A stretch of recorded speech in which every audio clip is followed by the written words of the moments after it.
You ever go to watch a movie that you didn't even know was coming out that following weekend because you saw a little promo from it, but you didn't really expect much from it anyway? Yeah, that was me. Let's go ahead and get started with my movie review of Night Swim.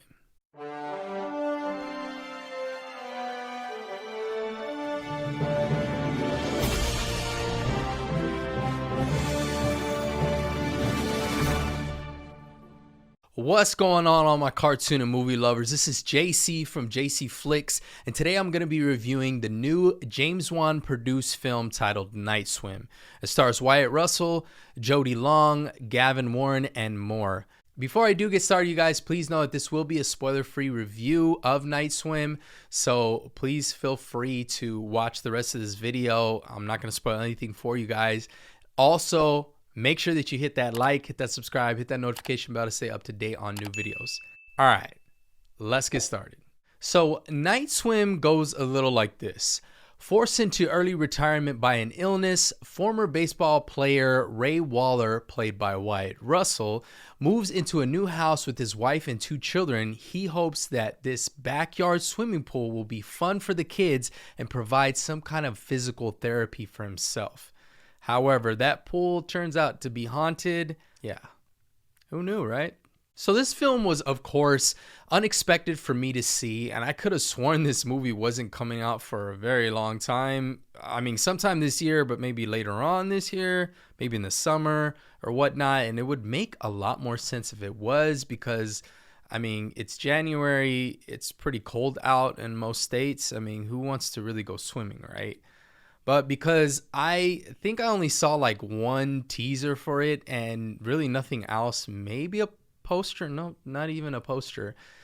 But nonetheless, I'm a huge fan of James Wan and his films, his work in particular as a director. However, this film is just produced by him, and actually Bryce McGuire is the one who directed it. And if you guys do not know, he's actually the one responsible for the original short that this film is based on.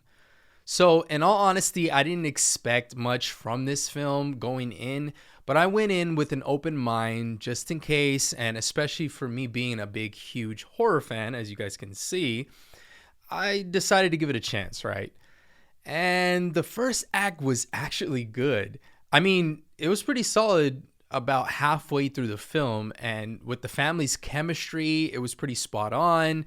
Also, the acting wasn't too bad. Also, I did like how the film didn't have that one character who was constantly making dumb decisions. I feel like we constantly see that in horror films and it gets on my nerves. So I did like that. And the acting wasn't bad in this film at all. And I'm actually starting to like Wyatt Russell, who I've currently been watching right now on Monarch, the Apple TV show about Godzilla and all those things. I've also seen him prior to this in a couple other films, one of them being Overlord, which I felt like was a hidden gem in the year that it came out. And he's also Kurt Russell's son in real life. So I actually didn't know that until after I saw a couple of films of his, until Monarch came out. But here's where I get to the negatives. The last half of the film just kind of fell flat for me, you guys. I was hoping, I mean, within the first act, some of the second act as well, I was like, man, this film's pretty good so far. But I spoke too soon.